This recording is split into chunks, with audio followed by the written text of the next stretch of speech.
वो है हमारे स्ट्रेट लाइन ग्राफ्स, कि स्ट्रेट लाइन ग्राफ्स आखिर कैसे बनाए जाते हैं और स्ट्रेट लाइन ग्राफ्स क्या होते हैं और स्ट्रेट लाइन ग्राफ्स का इक्वेशन जो है वो क्या होता है। स्ट्रेट लाइन ग्राफ्स की एक जनरल इक्वेशन होती है y is equals to m x plus c. ठीक है। अच्छा, आप पहले 5-10 मिनट मुझे सुनते रहना, समझते रहना, फिर जब ये स्लाइड पूरी फॉलो हो जाएगी तो मैं आपको कॉपी करने का टाइम दे दूंगा 5 मिनट, या क्वेश्चन एंड आंसर्स का। इस तरह से हम चलते रहेंगे। अब y is equals to m x plus c में टोटल y, m, x और c चार चीजें। सबसे पहले हम बात करते हैं y की। y जो है ना, इसको हम कहते हैं कि ये है हमारा डिपेंडेंट वेरिएबल। y कहलाता है डिपेंडेंट वेरिएबल। m कहलाता है ग्रेडियंट,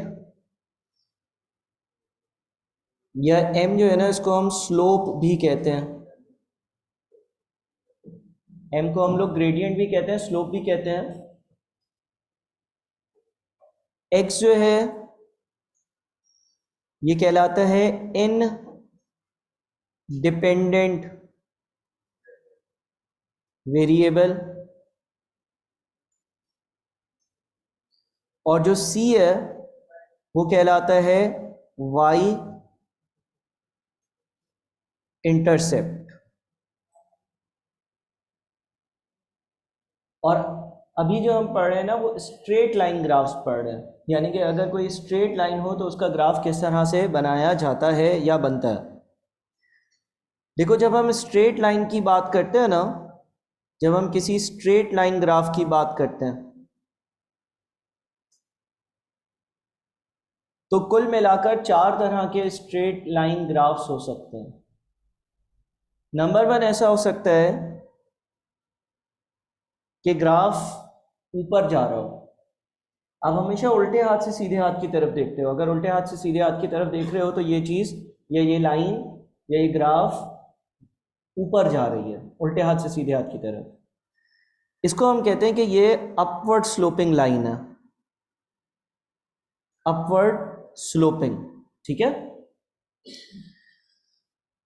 दूसरी लाइन इस तरह की हो सकती है कि अगर मैं उल्टे हाथ से सीधे हाथ पर देखूं तो वो नीचे जा रही हो, इसको हम लोग डाउनवर्ड स्लोपिंग कहते हैं।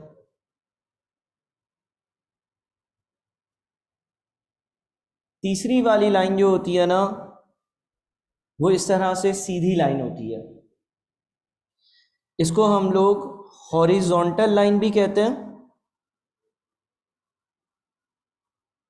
या फिर इसको हम लोग पैरेलल टू एक्स एक्सिस भी कहते हैं। और चौथी जो आपकी लाइन होती है वो लाइन बन सकती है कुछ इस तरह से। इस लाइन को हम लोग वर्टिकल भी कहते हैं, या फिर इसको हम लोग पैरेलल टू वाई एक्सिस भी कहते हैं। अच्छा, जब हम किसी स्ट्रेट लाइन की बात करते हैं तो ये चार तरह की लाइंस होती हैं। ठीक है। स्ट्रेट लाइंस को बनाने के लिए हम ग्राफ पेपर का इस्तेमाल करते हैं, और ग्राफ पेपर पर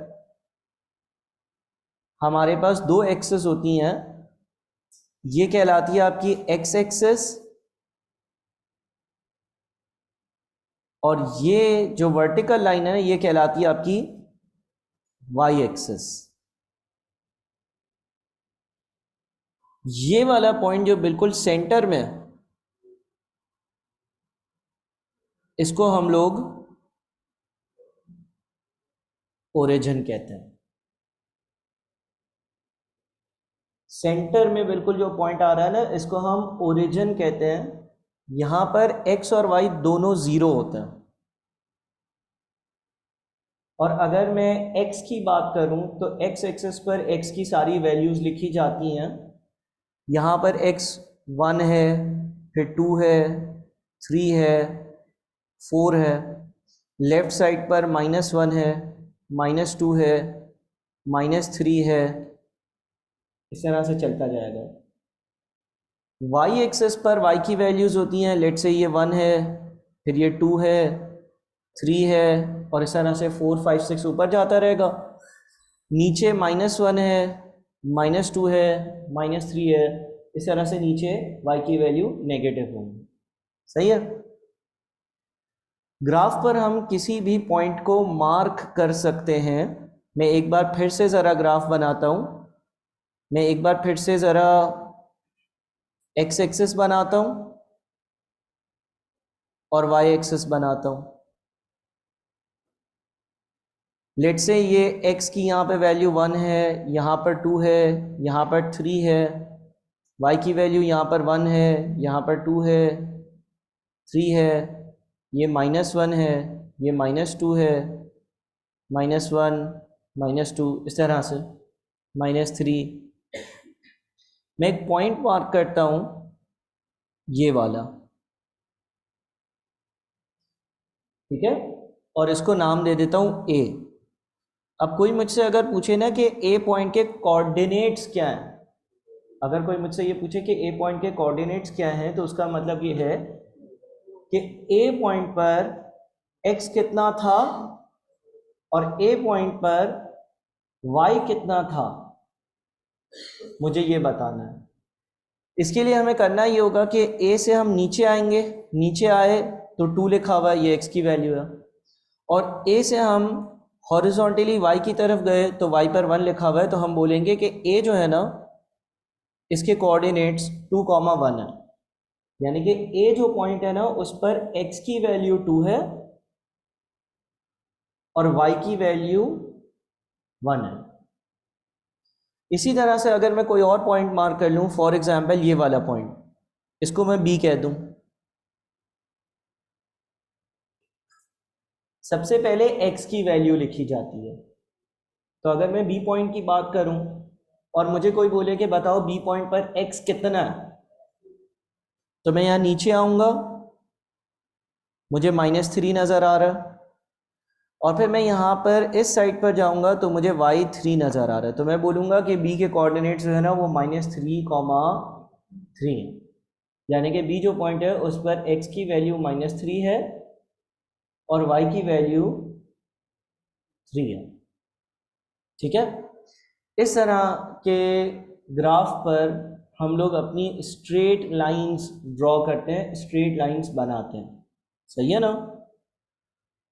अब यहाँ तक जो भी मैंने बातें कही, ये कॉपी करें आप लोग। अच्छा जी, अब हम ये देखते हैं कि हम जो है वो एक ग्राफ किस तरह से बना सकते हैं। देखो, लेट से आपके पास जो है ना, यहाँ पर x एक्सिस है और ये y एक्सिस है, और आपको कोई ये बोलता है कि एक ग्राफ है जो 2 पॉइंट से गुजरता है। एक पॉइंट है 1,5 और दूसरा जो पॉइंट है ना, वो है 2,7। अगर मुझे कोई स्ट्रेट लाइन बनानी हो ना, तो उसके लिए मुझे 2 पॉइंट्स की ज़रूरत है। तो मुझे 2 पॉइंट्स सवाल में दिए हुए हैं, एक दिया हुआ है 1,5, दूसरा दिया हुआ है 2,7। अगर मैं इस ग्राफ को बनाऊंगा तो यहाँ पर x1 है, यहाँ पर x2 है, यहाँ पर x3 है, और इस तरह आगे चलता रहेगा। तो y एक्सिस पे लेट से हम कहते हैं ये 2 है, फिर ये 4 है, 6, 8। तो ये मुझे जो ग्राफ बनाना है, ये 1,5 से गुजरेगा, 1,5 ये वाला पॉइंट है, और 2,7 से गुजरेगा, 2,7 ये वाला पॉइंट है। अब जब मैंने 2 पॉइंट्स मार्क कर लिए, तो ग्राफ बनाना बड़ा आसान है। मैं एक सीधी लाइन बना देता हूँ जो कि इन दोनों पॉइंट से गुजर रही है। ठीक है। ये वाली लाइन एक ऐसी लाइन है जो 1,5 से भी गुजर रही है और जो 7 से भी गुजरेगी, और ये एक अपवर्ड स्लोपिंग लाइन है। हम उल्टे हाथ से सीधे हाथ की तरफ अगर देखें तो हमें ये पता चल रहा है कि ये लाइन एक अपवर्ड स्लोपिंग लाइन है। फिर हमने एक चीज़ डिस्कस करी थी कि कोई एक चीज़ होती है जिसको हम कहते हैं एम। एम जो है ना, एम होता है ग्रेडियंट, या एम का दूसरा जो मतलब होता है ना वो होता है स्लोप, या आसान लफ्ज़ों में एम अगर कोई बोले कि भाई समझाओ कि क्या होता है, तो ग्रेडियंट या स्लोप तो चलो सही है, अंग्रेजी के लफ्ज़ हैं। आसान लफ्ज़ों में एम क्या बताता है? एम क्या बताता है? एक बात हम देखते हैं कि एम क्या बताता है, और एक चीज़ हम देखेंगे कि एम कैसे कैलकुलेट होता है। एम क्या बताता है? एम हमें ये बताता है कि अगर x एक से इंक्रीज होगा तो y कितने से इंक्रीज होगा। m जो है ना, m हमें ये बताता है कि अगर x एक से इंक्रीज होगा ना, 1 से, तो y कितने से इंक्रीज होगा, ये हमें m बताता है। और m को कैलकुलेट करने का फॉर्मूला जो है ना वो है m is equals to y2 minus y1 divided by x2 minus x1। m calculate करने के लिए हमें 2 पॉइंट्स की ज़रूरत है। मिसाल के तौर पर ये जो एग्जाम्पल हमने बनाई है, एक लाइन बनाई हुई है, इस लाइन के हमें 2 पॉइंट्स नज़र आ रहे हैं। इस लाइन पर एक पॉइंट हमें नज़र आ रहा है a, और a पॉइंट जो है वो है 1,5। दूसरा पॉइंट हमें नज़र आ रहा है b, और b पॉइंट है 2,7। हम पहले वाले पॉइंट का नाम रख देते हैं x1, y1। दूसरे वाले पॉइंट का नाम रख देते हैं x2, y2।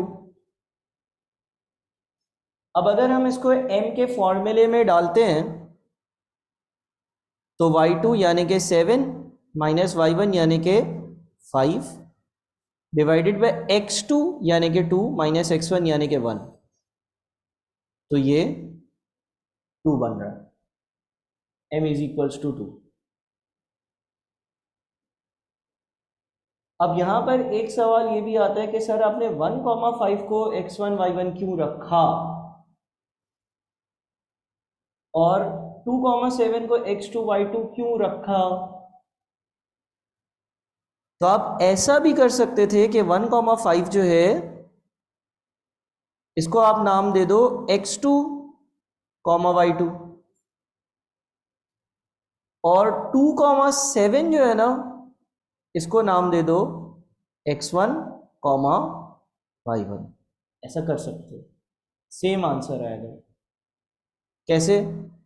m अगर कैलकुलेट करोगे y2 minus y1 divided by x2 minus x1, 2 minus 7 minus 2, 1 minus 2 minus 1, minus से माइनस कैंसिल होगा, तो यहां पर भी आंसर 2 आ रहा है।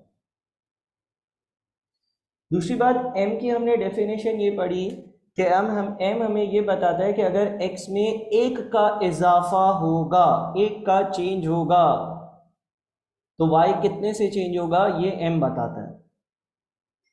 हमारा इस एग्जाम्पल के हिसाब से m 2 आ रहा है, इस एग्जाम्पल के हिसाब से हमारा m 2 आ रहा है। यानी कि m हमें ये बता रहा है कि अगर x की वैल्यू 1 से चेंज होती है तो y की वैल्यू 2 से चेंज होती है। और ऐसा मुझे नजर भी आ रहा है। कैसे? देखो, जो पॉइंट A है, पॉइंट A जो है ना वो है 1,5, इसमें x कितना है 1, y कितना है 5। अगर मैं अपनी x की वैल्यू को 1 से चेंज करूं, यानी कि अगर 1 है तो 2 पे ले जाऊं,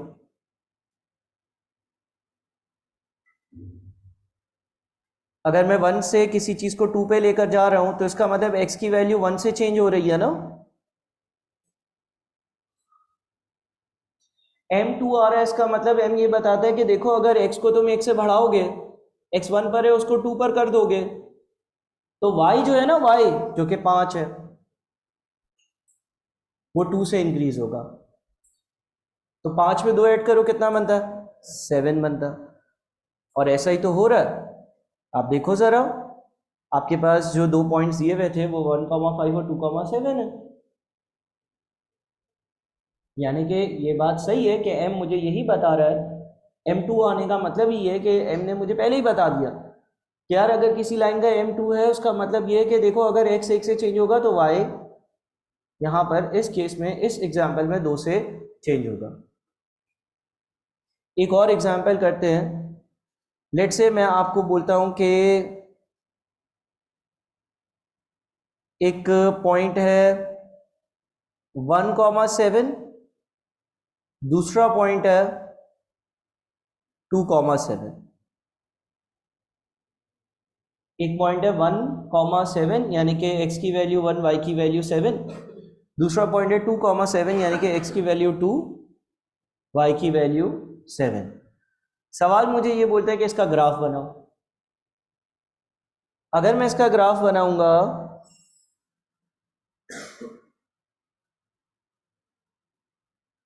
तो ये x एक्सिस है, ये y एक्सिस है, 1,7, 1, और लेट से ये 7 है। ये a पॉइंट हो गया 1,7, 2,7 ये 2 है, ये b पॉइंट हो गया 2,7।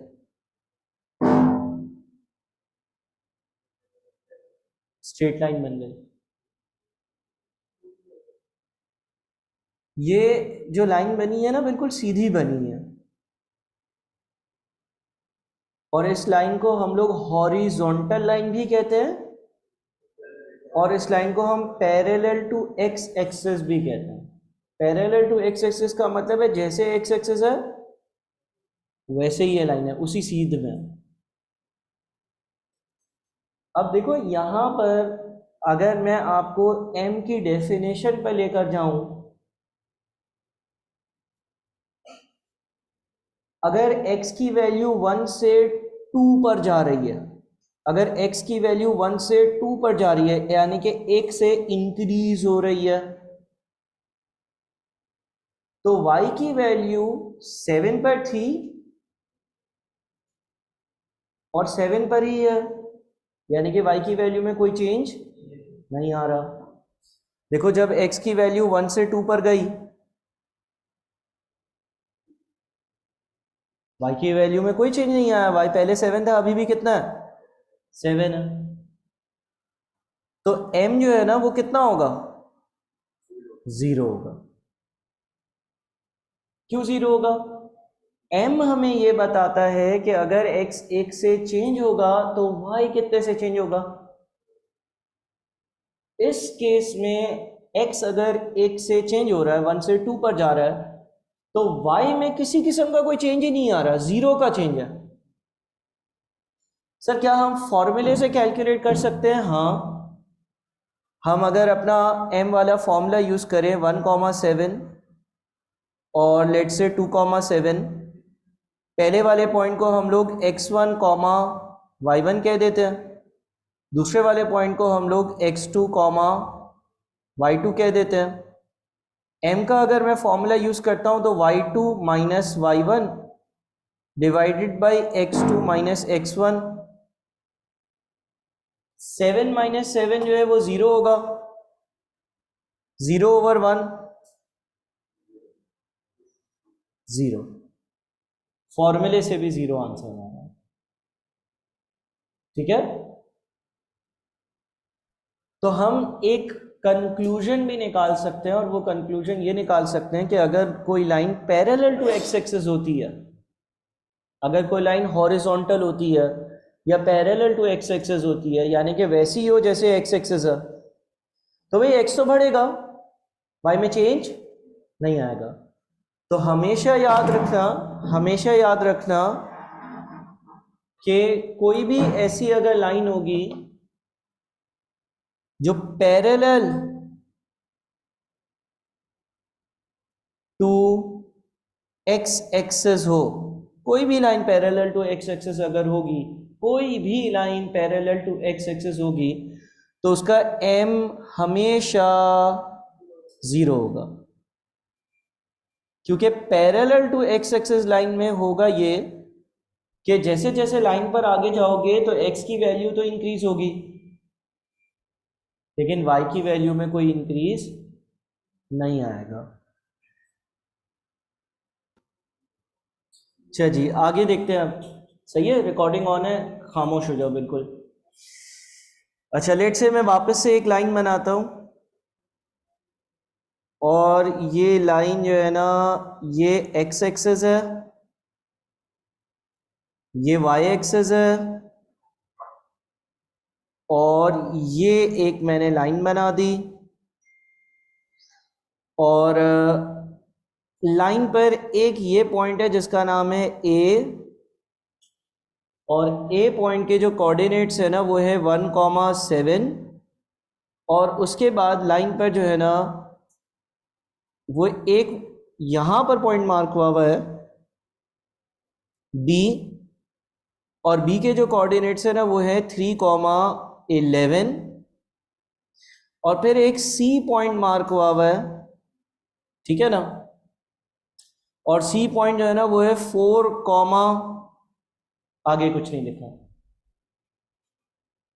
सही है ना, ये सिचुएशन है। अच्छा, अब देखो, अगर मैं इस लाइन की बात करता हूं ना, अगर मैं इस लाइन की बात करता हूं, तो ये जो मैंने लाइन बनाई है आपके सामने, ये लाइन जो है ना वो यहां पर, ये जो मैंने एक सर्कल बनाया है, सीधी लाइन बनी हुई थी, यहां पर आकर वो वाई एक्सिस को क्या करती है, टकराती है, टच होती है। जहां पर एक स्ट्रेट लाइन वाई एक्सिस को कट करती है, टकराती है, टच करती है, वहां से उससे गुजरते हुए जाती है, इस पॉइंट को हम कहते हैं वाई इंटरसेप्ट।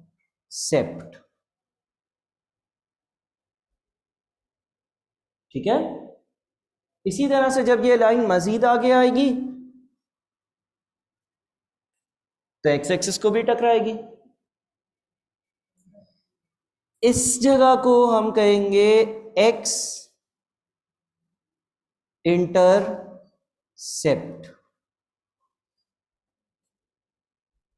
जहां पर एक स्ट्रेट लाइन वाई एक्सिस को कट करेगी वो वाई इंटरसेप्ट, जहां पर एक स्ट्रेट लाइन एक्स एक्सिस को कट करेगी वो एक्स इंटरसेप्ट कहलाएगा।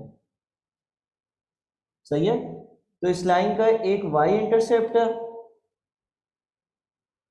और इस लाइन का एक एक्स इंटरसेप्ट है, एक वाई इंटरसेप्ट है, एक एक्स इंटरसेप्ट है। एक मिनट में स्क्रीन ज़रा रीशेयर करूं, कुछ लैग हो रहा है।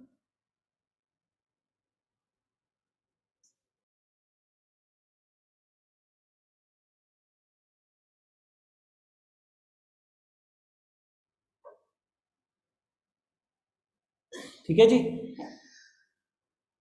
अच्छा, अब m होता है ग्रेडियंट, m ढूंढने का फॉर्मूला है y2 minus y1 divided by x2 minus x1। मुझे एक पॉइंट अवेलेबल है, दिया हुआ है 1,7। 1,7 को मैं कह देता हूं कि ये है मेरा x1, y1। और एक और पॉइंट है 3,11। 3,11 को मैं कह देता हूं x2, y2। अब अगर मैं m ढूंढता हूं तो y2 minus y1 divided by x2 minus x1, यानी कि 4/2, यानी कि 2। m जो है ना वो 2 आ रहा है। m2 आने का क्या मतलब है? m2 आने का मतलब ये है कि अगर x 1 से इंक्रीज होता है तो y 2 से इंक्रीज होता है। ठीक है, अब देखो यहां पर आपके पास जो a पॉइंट दिया हुआ है ना, वो दिया हुआ है 1,7। फिर जो b पॉइंट दिया हुआ है, जो b पॉइंट दिया हुआ है वो क्या दिया हुआ है? 3,11।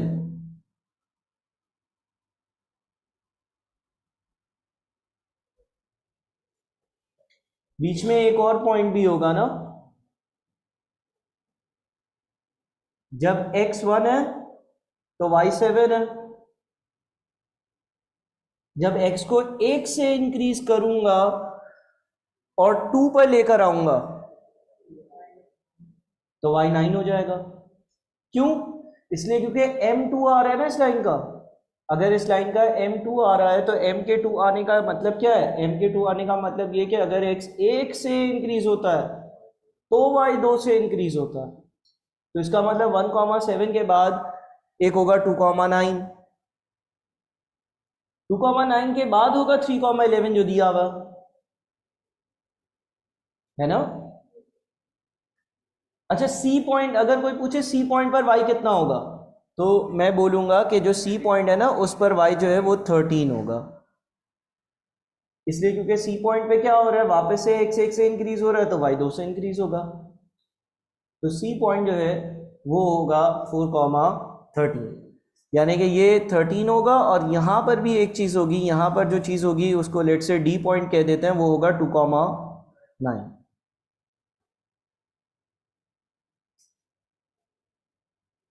सही है।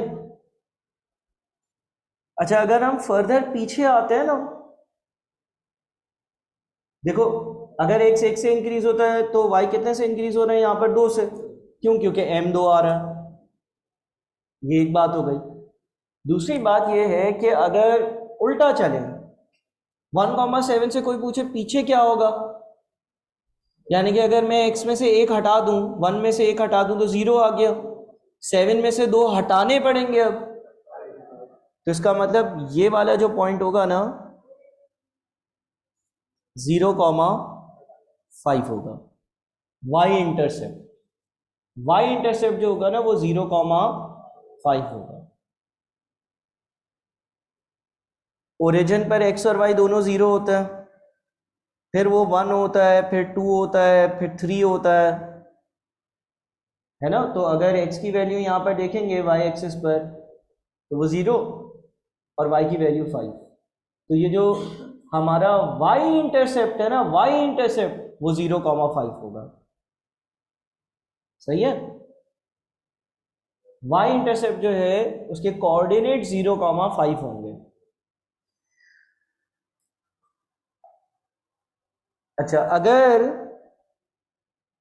मैं एक स्ट्रेट लाइन की जनरल इक्वेशन की बात करूं, तो हमने शुरू में ये पढ़ा कि एक स्ट्रेट लाइन की जनरल इक्वेशन जो है ना वो होती है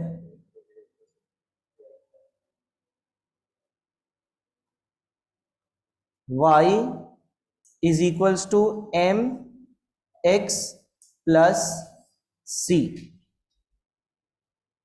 और फिर हमने ये भी पढ़ा कि m जो है ना वो ग्रेडियंट होता, इस लाइन का m कितना, इस लाइन का m 2 है, इस लाइन का m जो है ना वो 2 है, तो y is equals to 2x plus c। c क्या होता है, c y इंटरसेप्ट होता है, c क्या होता है, c y इंटरसेप्ट होता है।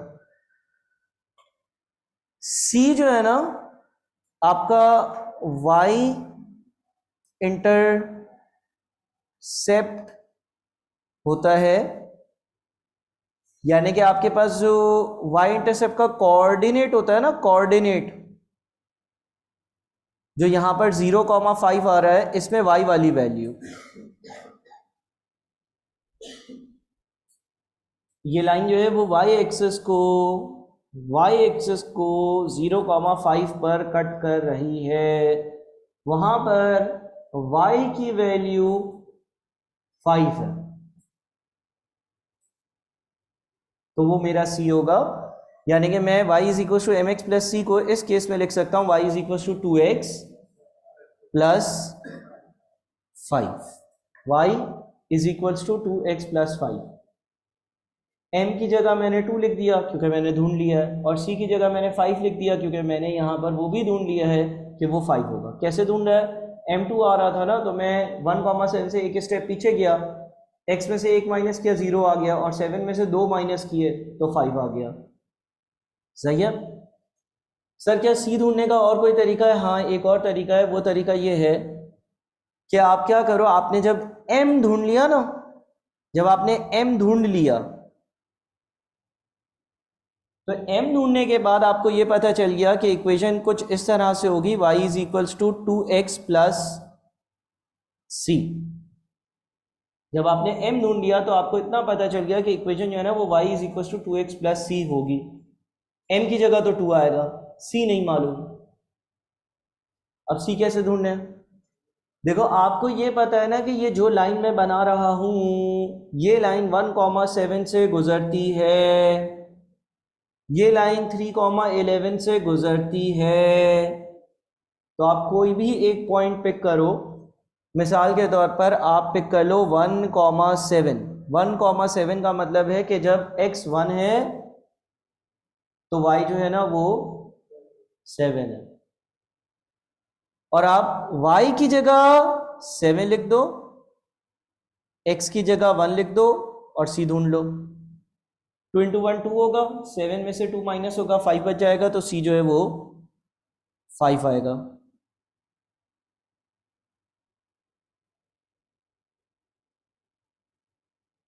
सर 1,7 क्यों यूज किया, 3,11 क्यों नहीं किया? आप 3,11 भी यूज कर सकते हो। अगर आप 3,11 यूज करते हो तो उसके कहने का मतलब ये है कि जब x3 था तब y कितना था, 11 था। तो आप क्या करो, आप लिख दो 11 is equals to 2 into 3 plus c। 2 into 3 is 6, 11 minus 6 is again 5, तो आपके पास c जो है ना वो 5 आ जाएगा। ठीक है जी, अब बताओ भाई कोई प्रॉब्लम?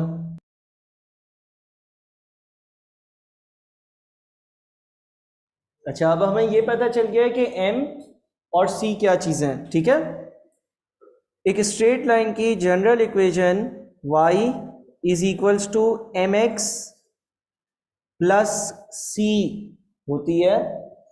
m इसमें स्लोप होता है और c इसमें y इंटरसेप्ट होता है।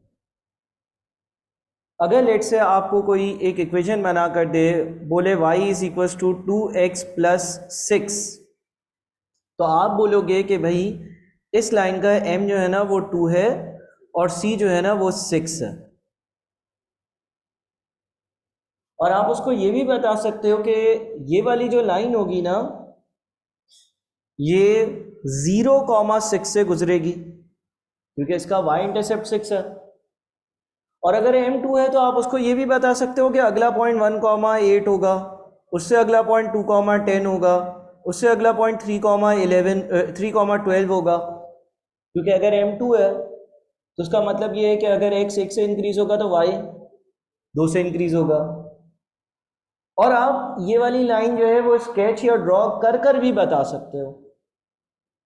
आपको कोई लाइन बनाने के लिए 2 पॉइंट्स की ज़रूरत होती है, आपके पास तो 3-4 पॉइंट्स हैं, तो आप सिर्फ और सिर्फ एक्स और वाई एक्सिस बनाओगे, 0,6, उसके बाद फिर 1,8, उसके बाद फिर 2,10, ये ऊपर जाती हुई लाइन बन रही है जो कि 0,6, 1,8, 2,10 से गुजरती हुई ऊपर जा रही है।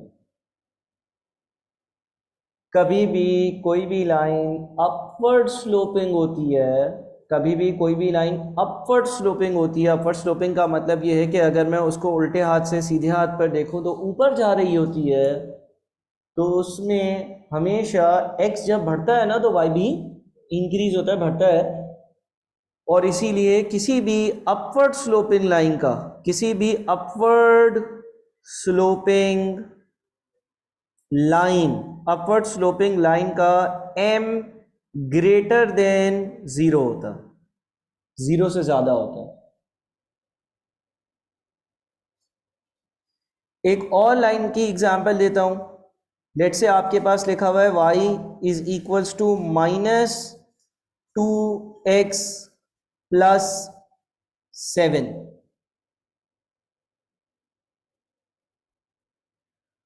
इस केस में आपका जो m है वो -2 है और c जो है ना वो 7 है, यानी कि ये लाइन 0,7 से गुजरेगी। 0,7 से इसलिए गुजरेगी क्योंकि y इंटरसेप्ट जो है वो 7 है।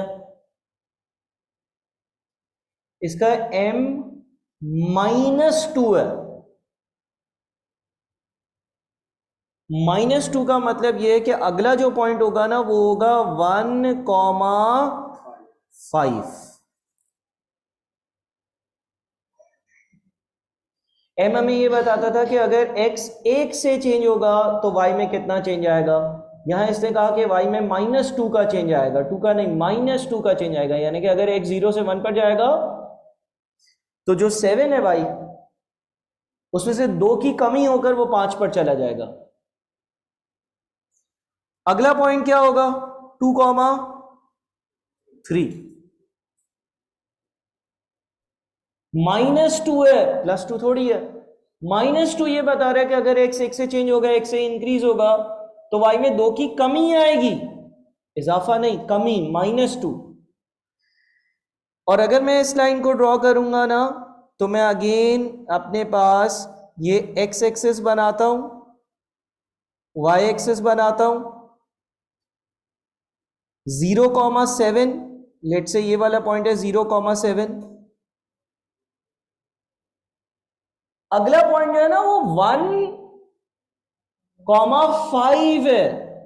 अब देखो 0 से 1, 0 से 1 पर जाना है, यानी कि x एक्सिस पर आगे जाना है सीधे हाथ की तरफ, लेकिन y जो है ना वो 7 से 9 पर नहीं जा रहा, 7 से 5 पर आ रहा है। तो 5 जो होगा वो तो 7 से नीचे होगा, यानी कि अगला पॉइंट प्रोबेबली यहां होगा 1,5, नीचे की साइड होगा। यानी कि ये लाइन अगर बनाई जाएगी ना इस तरह से बनेगी। क्यों? क्योंकि भाई अगर x बढ़ रहा है यहां पर तो y कम हो रहा है, ठीक है। यानी कि ये एक डाउनवर्ड स्लोपिंग लाइन होगी।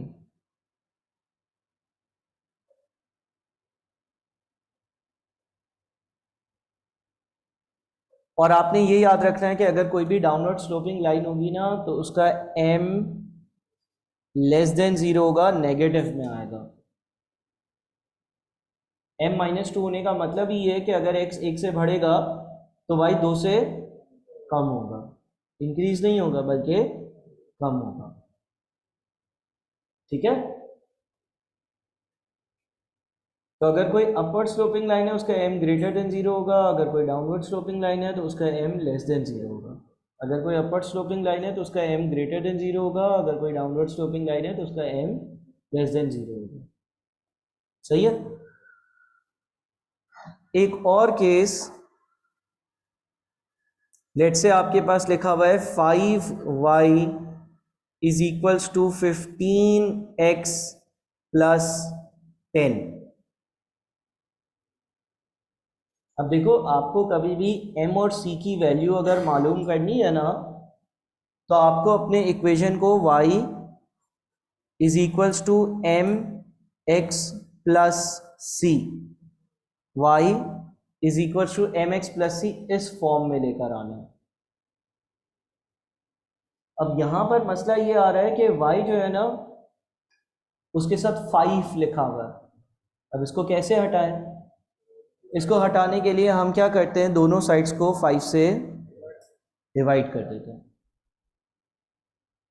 मैथ्स में आप इक्वेशन के दोनों साइड्स के साथ सेम काम कर सकते हो। तो मैं दोनों साइड्स को 5 से जब डिवाइड करूंगा ना, तो 5y डिवाइडेड बाई 5 जो है वो y बच जाएगा, 15x डिवाइडेड बाई 5 जो है वो 3x बच जाएगा, 10 डिवाइडेड बाई 5 जो है वो 2 बच जाएगा। और इसको अगर मैं कंपेयर करूंगा y is equals to 3x plus 2 से, तो मुझे ये पता चलेगा कि m जो है ना वो 3 है और c जो है ना वो 2 है। और इससे मुझे ये पता चल गया कि अगर x 1 से इंक्रीज होगा तो y 3 से इंक्रीज होगा, यानी कि ये एक अपवर्ड स्लोपिंग लाइन है। ये एक अपवर्ड स्लोपिंग लाइन है। और अपवर्ड स्लोपिंग लाइन का मतलब ये हो गया कि ये लाइन जो है ना वो 0,2 से गुजरेगी, उसके बाद ये लाइन 1,5 से गुजरेगी, फिर ये लाइन 2,8 से गुजरेगी और ऐसे ऊपर जा रही होगी।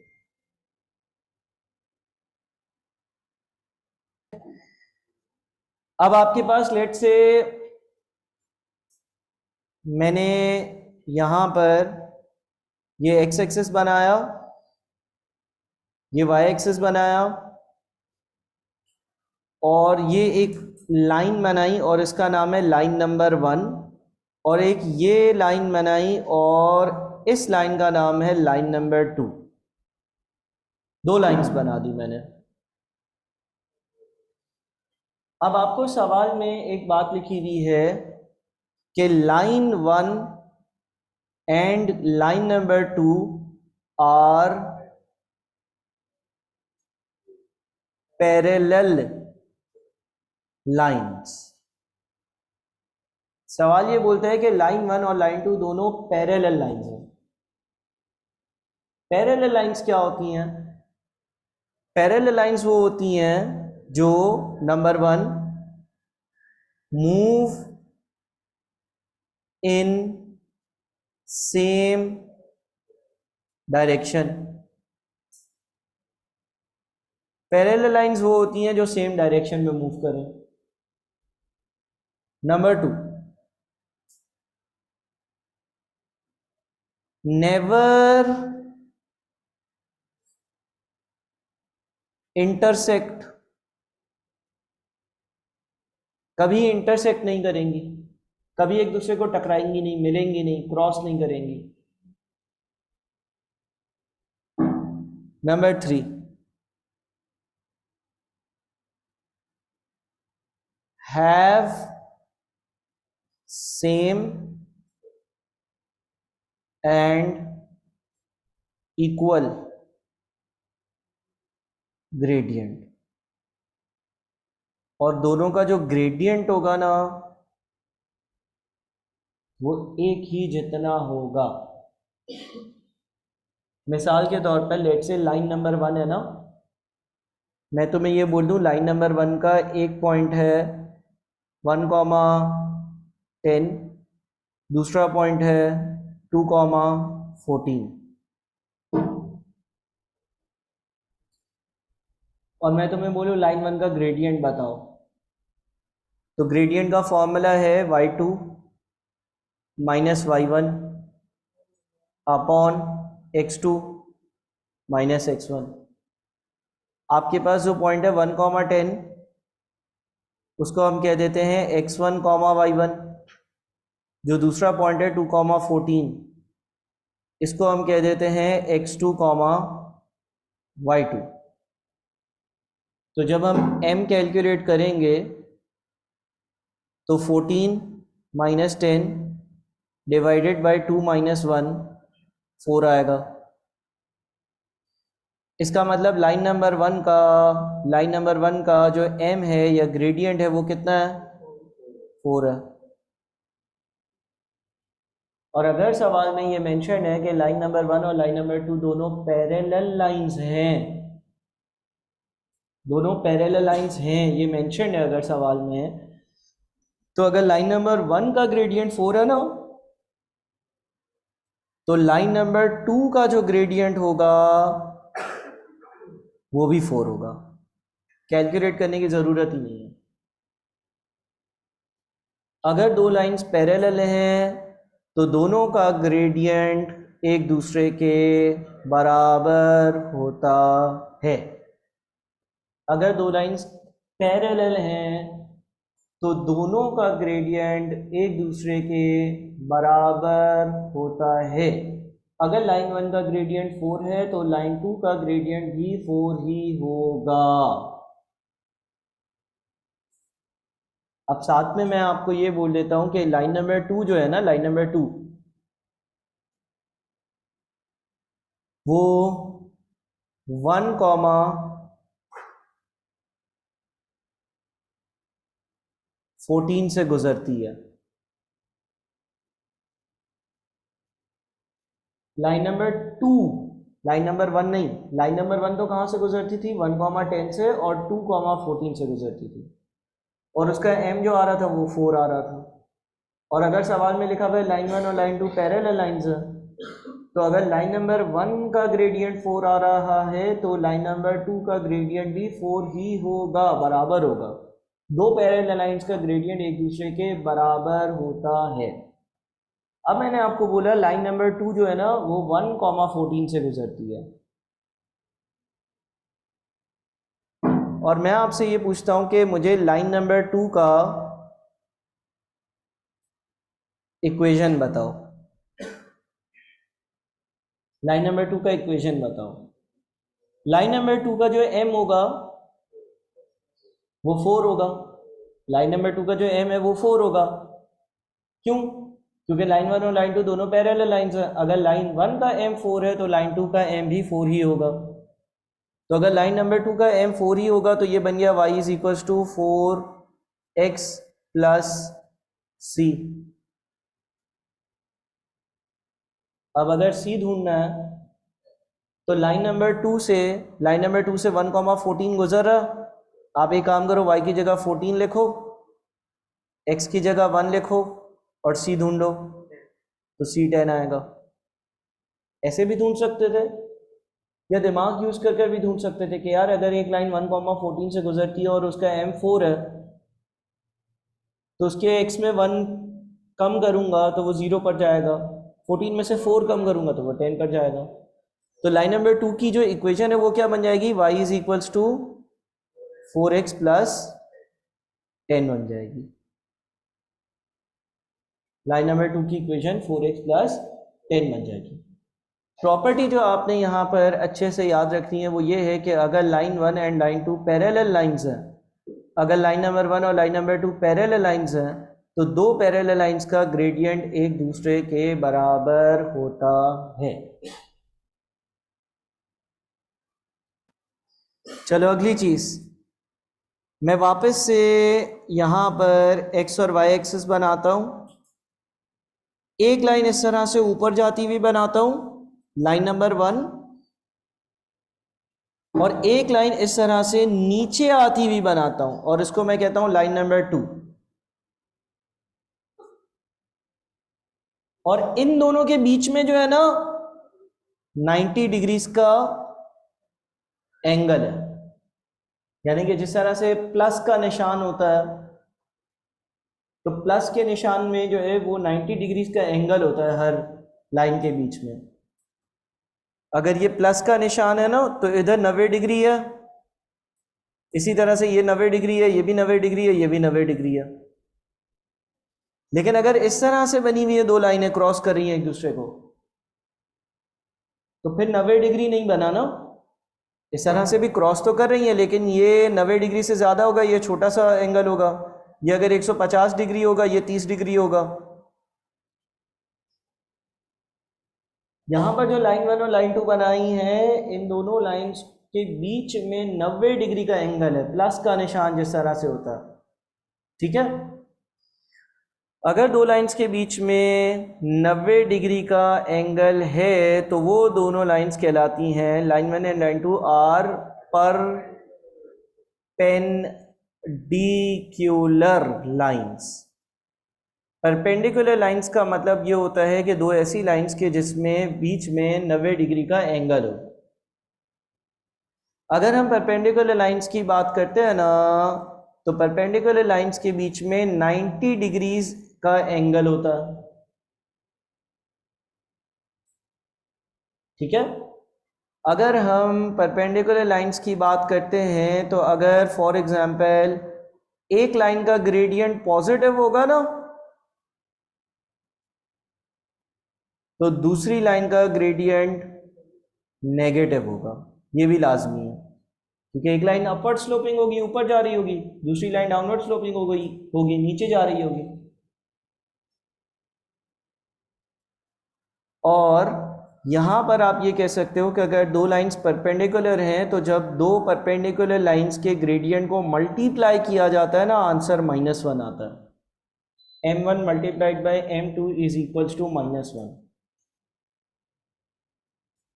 मिसाल के तौर पर लाइन नंबर 1 जो है वो ऊपर जा रही है, लाइन नंबर 1 जो है उल्टे हाथ से सीधे हाथ पे देखें अपवर्ड स्लोपिंग है ना, इसका ग्रेडियंट है लेट्स से 4।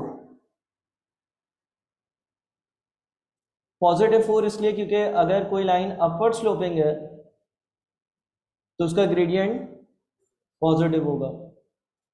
अब सवाल मुझसे ये पूछता है कि यार ये जो लाइन नंबर 2 है ना, इसका ग्रेडियंट बताओ। तो आपको ये पता है कि अगर दो लाइंस परपेंडिकुलर लाइंस हैं तो इन दोनों का ग्रेडियंट मल्टीप्लाई करेंगे ना तो आंसर -1 आएगा। इस हिसाब से 4 multiplied by m2 is equals to -1। m2 जो होगा वो हो जाएगा -1 divided by 4।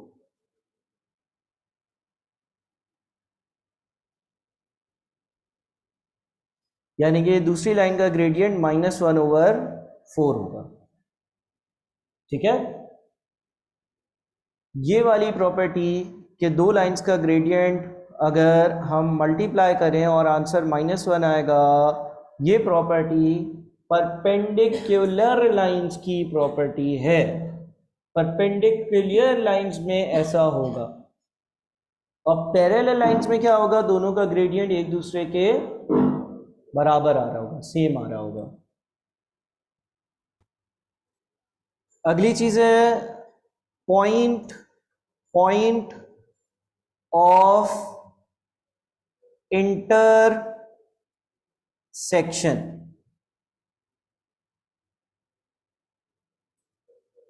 Point of intersection का मतलब होता है वो पॉइंट जहां पर दो लाइंस एक दूसरे को कट करेंगी, इंटरसेक्ट करेंगी, मीट करेंगी, क्रॉस करेंगी।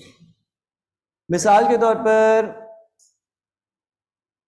आपके पास ये x एक्सिस है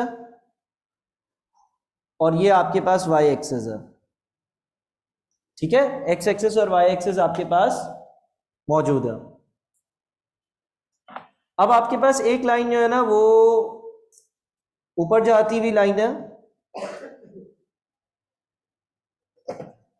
फॉर एग्जाम्पल एक लाइन है, लेट से हम बनाते हैं उसको इस तरह से। अपवर्ड स्लोपिंग है या डाउनवर्ड स्लोपिंग? अपवर्ड स्लोपिंग है। लेट से ये वाली लाइन जो है ना ये गुजरती है 1,8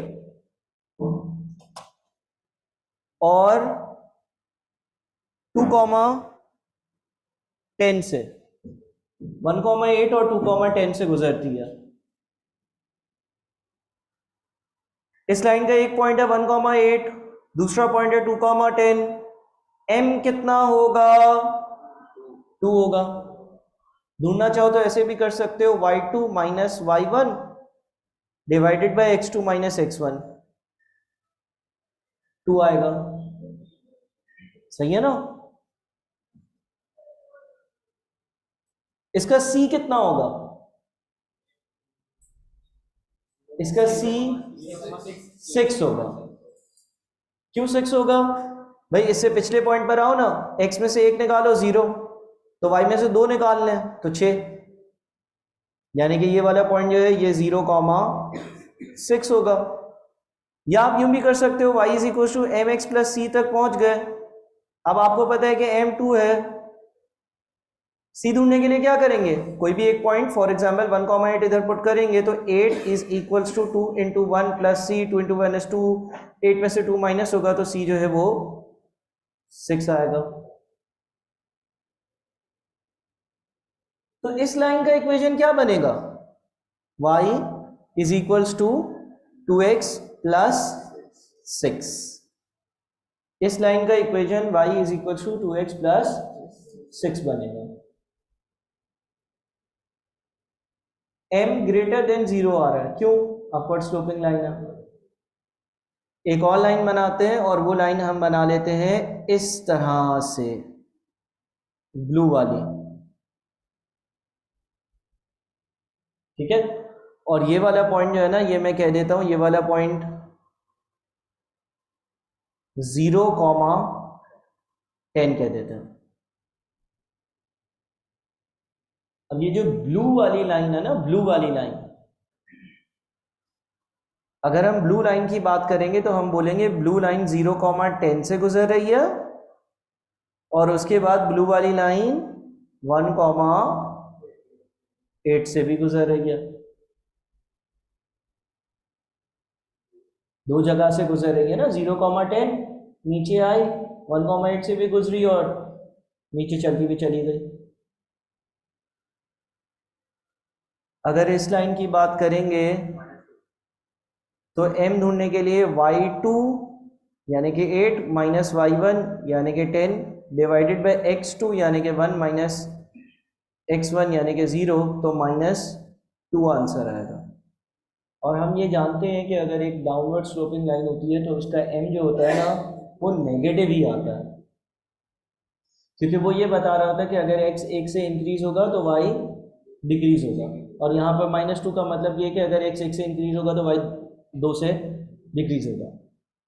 तो इसका मतलब इस लाइन के लिए ये जो जनरल फॉर्म है y is equals to m x plus c, इसको हम यूं लिख सकते हैं y is equals to -2x plus सी।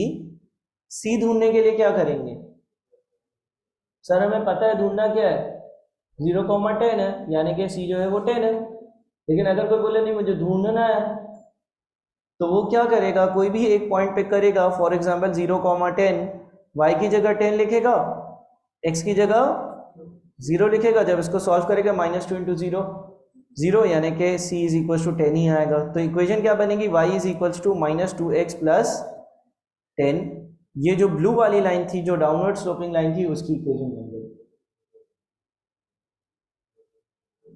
अच्छा, कभी कभार सवाल में ऐसा भी होता है, कभी कभार आप जब क्वेश्चंस करोगे ना तो वो बड़ा मिलाकर इक्वेशन को आगे पीछे कर कर लिख देता है। यानी कि फॉर एग्जांपल पहली वाली जो लाइन है ना, उसकी इक्वेशन क्या थी? y is equal to 2x plus 6। सवाल क्या करेगा?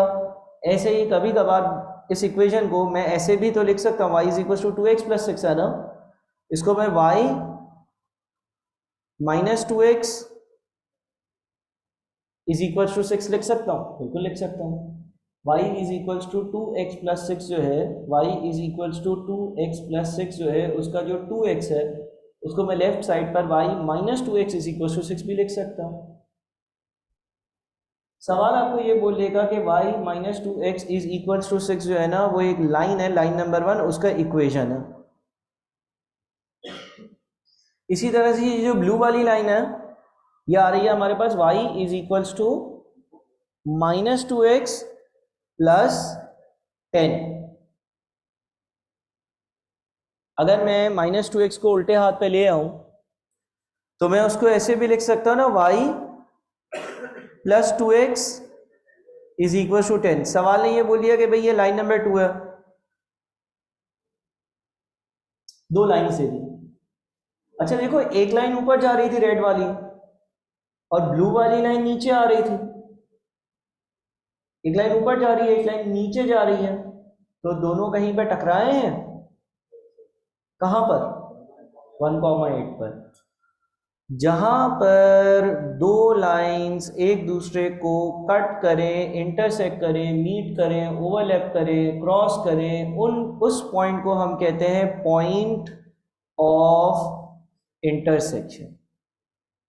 यानी कि अगर मुझसे सवाल ये पूछता कि ये ब्लू वाली और रेड वाली लाइन का पॉइंट ऑफ इंटरसेक्शन क्या है, अगर सवाल मुझसे ये पूछता कि रेड वाली और ब्लू वाली लाइन का पॉइंट ऑफ इंटरसेक्शन क्या है, तो मैं बोलता कि रेड और ब्लू वाली लाइन का जो पॉइंट ऑफ इंटरसेक्शन है ना वो 1,8 है।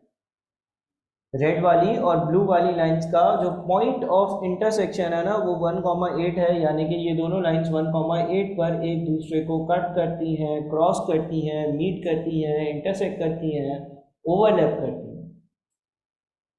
कैसे पता? ग्राफ बना हुआ था ना, ग्राफ बना हुआ था, तो ग्राफ के जरिए हमें पता चल गया कि ये दोनों लाइंस एक दूसरे को 1,8 पर क्रॉस करती हैं। समटाइम्स ऐसा भी हो सकता है कि सवाल आपको ये दो इक्वेशंस दे दे। कभी कभार ऐसा हो सकता है कि सवाल आपको दो इक्वेशन दे। सवाल बोले कि एक लाइन है y is equals to y minus 2x is equals to 6, और सवाल बोले दूसरी लाइन है y plus 2x is equals to 10, और सवाल आपको ये बोल दे कि यार ये जो दो लाइंस है ना y minus 2x is equals to 6 और y plus 2x is equals to 10, सवाल आपसे ये बोले कि इन दो लाइंस का मुझे पॉइंट ऑफ इंटरसेक्शन बताओ, तो आप क्या करोगे? कभी भी अगर आपको सवाल में दो लाइंस का पॉइंट ऑफ इंटरसेक्शन मालूम करना हो ना, तो उन दोनों को हम साइमल्टेनियसली सॉल्व करते हैं। साइमल्टेनियसली सॉल्व करते हैं। साइमल्टेनियसली सॉल्व करने के दो मेथड्स हैं जो हम फिलहाल डिस्कस कर सकते हैं। एक कहलाता है आपका सब्स्टिट्यूशन मेथड, सब्स्टिट्यूशन मेथड,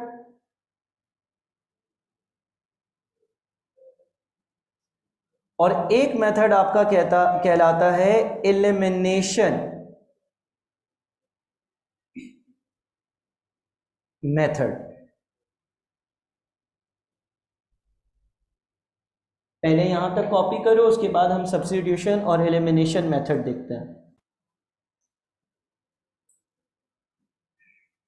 अब देखो आपके पास दो लाइंस है, एक है y minus 2x is equals to 6 और दूसरी है y plus 2x is equals to 10।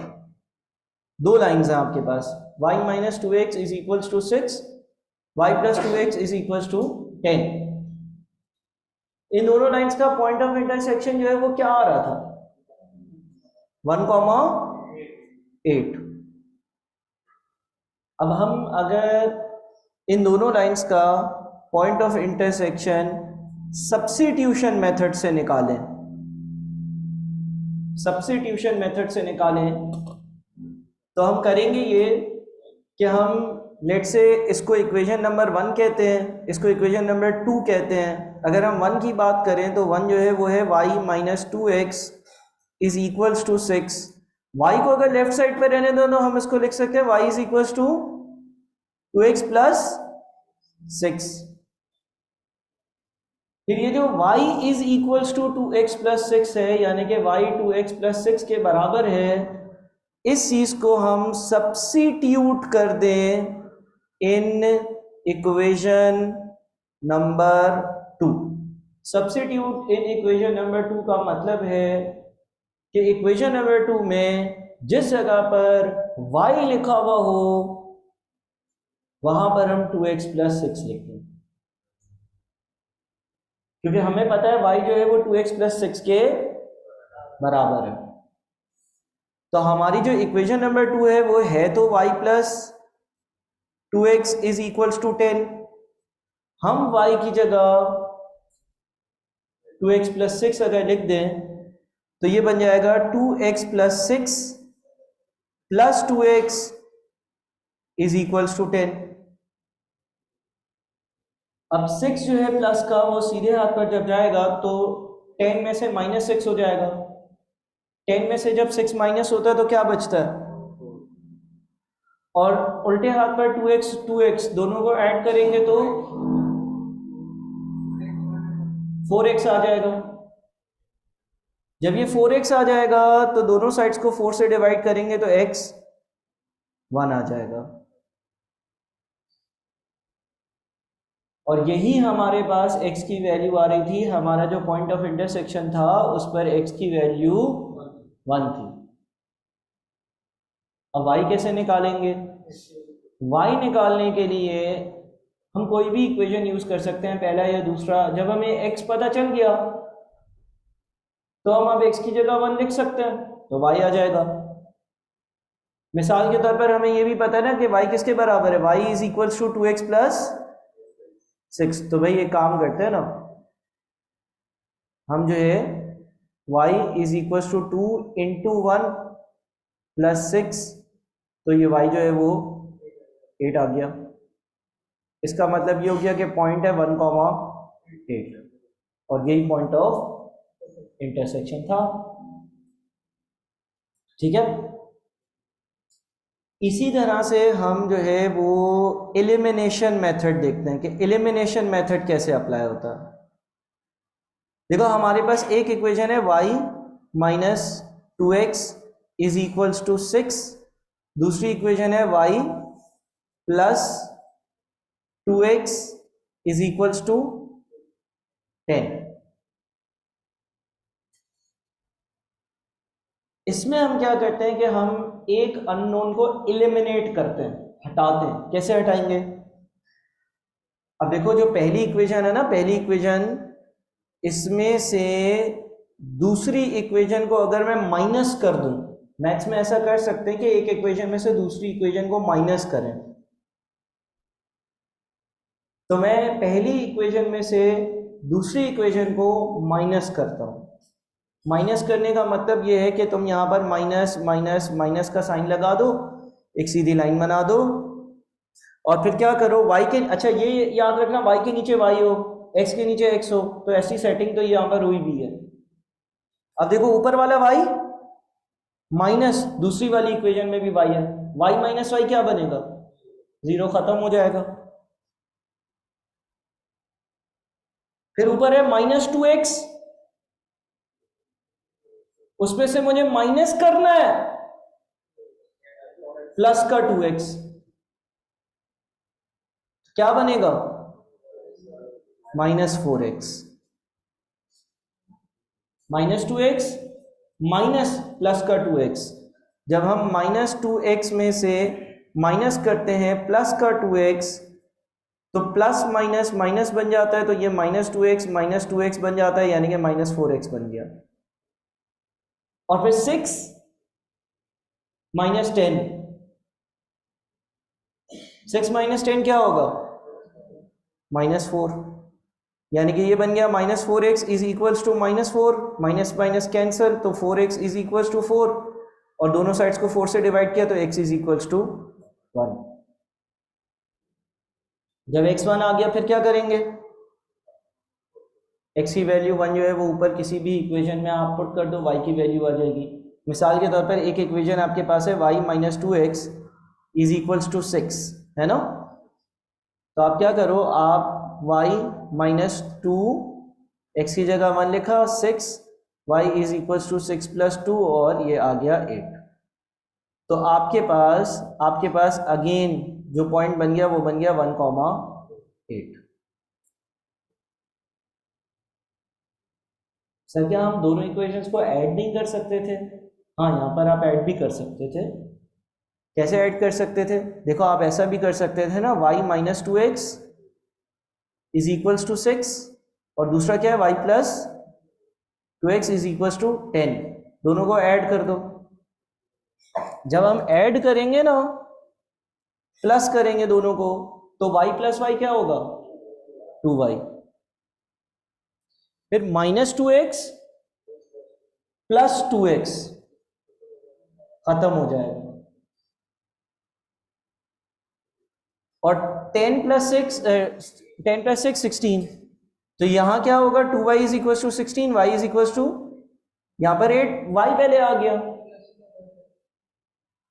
अब x ढूंढने के लिए दोबारा से आपको ये पता है ना y minus 2x is equal to 6, तो आप 8 minus 2x is equal to 6 करो, 8 उल्टे हाथ पर 6 में से माइनस होगा, तो -2x is equal to -2, x is equal to 1।